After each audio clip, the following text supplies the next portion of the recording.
Vamos começar pela primeira e já muito conhecida de todo mundo aqui. O ouro vem de bom grado e numa quantidade crescente. Para quem? Até você podia complementar. Para quem gasta não mais do que 9 moedas das 10 que nós recebemos.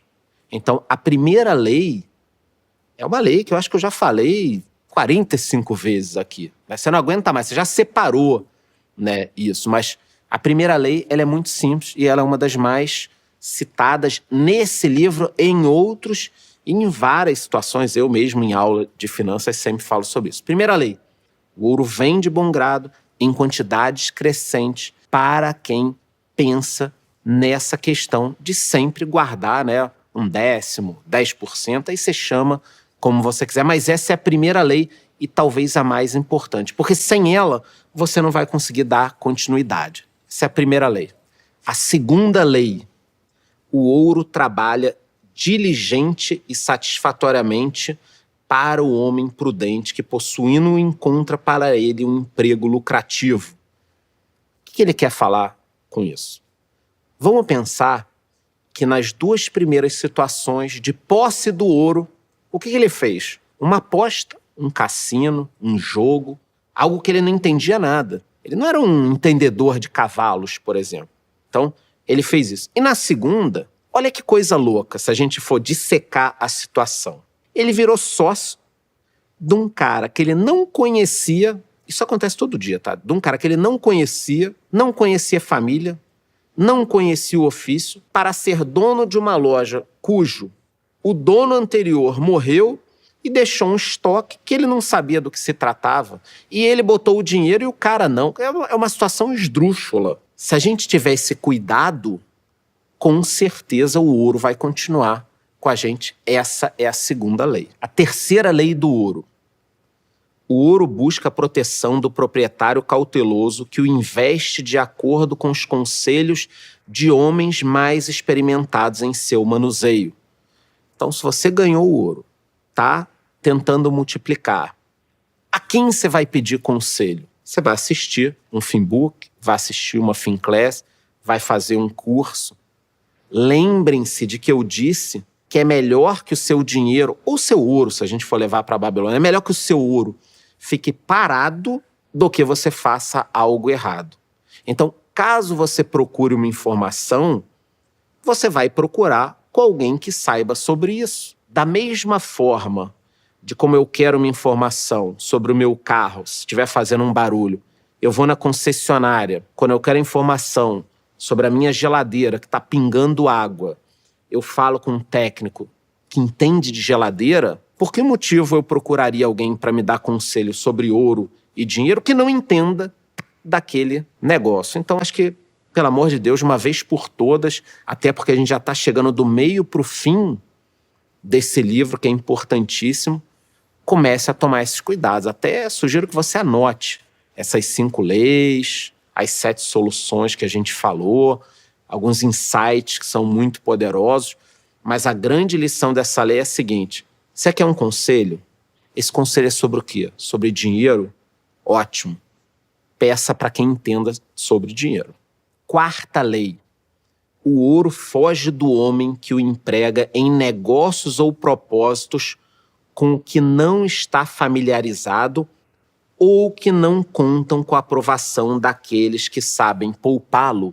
Então você não está familiarizado com o negócio, não entende, aí você vai se meter naquilo. Será que isso vai dar uma boa situação? E aqui eu tenho uma história, quase que uma parábola, né? A gente conta muito no judaísmo sobre isso de você não estar familiarizado e querer muito uma coisa, né? Existia uma rua e o seu Samuel tinha uma loja de roupa. A loja vendia muito bem, era antiga, a loja estava lá, aquele comércio ia bem. E um homem pensou: ora, se esse cara tem uma loja aqui e vende muito bem, eu vou abrir uma loja em frente do mesmo segmento. Eu também vou vender bem. Dito e feito, ele abriu a loja. E o seu Samuel ali vendendo as coisinhas dele, tudo bonitinho, tal. E o cara abriu a loja em frente. A loja do cara não ia bem. E a loja do seu Samuel vendendo, até que o cara teve uma ideia. Eu vou mandar a minha vendedora lá, ela vai entender o preço, as coleções, as cores que estão saindo, e aí eu vou vender igual o seu Samuel. Ele mandou a vendedora lá, ela foi lá, entendeu o preço e tal, ele botou o preço um pouquinho mais baixo, seu Samuel vendia muito verde, ele começou a tentar vender verde e nada acontecia.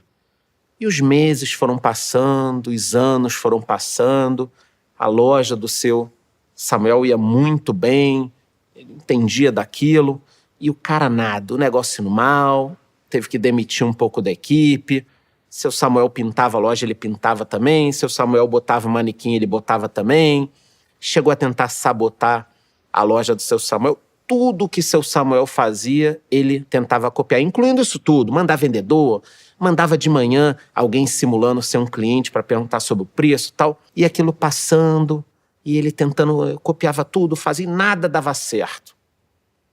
Ele abriu a loja para copiar o seu Samuel. Ele não tinha propósito, ele não era familiarizado com o negócio assim como a quarta lei fala pra gente. Até que foram passando o tempo, os anos passaram e ele decidiu fechar a loja dele. Decidiu fechar a loja. Chega, mas não sem ir lá tirar satisfação com o seu Samuel, né? Afinal de contas, esse velho vende pra cacete aí e meu negócio não prosperou. E ele entrou na loja lá do seu Samuel, bateu a porta, deu uma pancada na mesa. Seu Samuel, eu tô fechando a minha loja, eu tô aqui há 10 anos, o senhor pinta a loja de verde, eu pinto de verde. O senhor muda a coleção, muda a coleção. Eu já mandei vendedor aqui espionar, eu já falei tudo, eu já fiz tudo. Porra, seu Samuel, por que você consegue vender tanto, fazer tanto, prosperar e eu não consigo? E o seu Samuel falou, simples, meu filho. Eu tenho um negócio meu para cuidar. Você tem 2 negócios para ficar se preocupando, que você não entende. Então é muito simples. Tenha o seu negócio, estude o seu negócio, não copie ninguém. Aprenda, busca sabedoria. Só assim, com propósito, com conhecimento, com dignidade, é que você vai conseguir prosperar. Então, de várias formas, e aqui esse livro, apesar de não citar a palavra caráter, consideração, hombridade, ele não fala muito sobre isso, né? Mas indiretamente, quando ele fala de propósito, considerações, ele também está falando de você fazer algo que você quer, que você gosta. A gente vai citar, ainda tem uma história interessante. Mas cuidado, tá? Seja o seu Samuel, não seja o cara que imita. Essa foi a 4ª lei.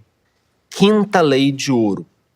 O ouro escapa ao homem que o força a ganhos impossíveis ou que dá ouvido aos conselhos enganosos de trapaceiros e fraudadores ou que confia em sua própria inexperiência e desejos românticos na hora de investi-lo. Gente, se ele tivesse pego a tabuinha que o pai deu, falando para não cair em investimentos fraudulentos, não acreditar em nada, ele não teria apostado no cavalo. Sobre a loja, a gente até pode discutir dele ter virado sócio e tal, não deveria também, mas do cavalo ele jamais cairia. Então, o que aconteceu que a gente chega à conclusão depois de ler essas 5 leis aqui? Que ele pegou o ouro, pegou a tabuinha, guardou a tabuinha e falou, porra, já tenho ouro, não preciso de mais nada. E aí a gente volta naquela história. Jogador de futebol, ex-BBB, essas pessoas que ao ganhar dinheiro falam, pô, já tenho dinheiro, não preciso do conhecimento. E além de tudo isso, tem a romantização. Aquela pessoa que pensa, quando eu tiver dinheiro eu vou aprender a investir. Ah, eu tenho 5 mil reais. Ah, deixa pra lá, quando eu tiver 100 mil, eu entendo esse negócio de bolsa de valores, que isso é meio cassino, né? A pessoa começa a criar umas lógicas, romantiza. Então, o melhor momento para você aprender sobre investimento, sobre como poupar, sobre como fazer isso tudo, é exatamente agora. Ainda mais se você tiver pouco dinheiro, ainda mais se você não tiver nenhum dinheiro, ainda mais se você tiver com problemas em relação a dinheiro. A solução já está dada aqui com essas 5 leis. Mas não acaba esse capítulo, porque vocês não querem saber como acabou a história do filho de Arcade, não poder acabar mal, né? A gente já sabe o que vai acontecer. Vamos lá.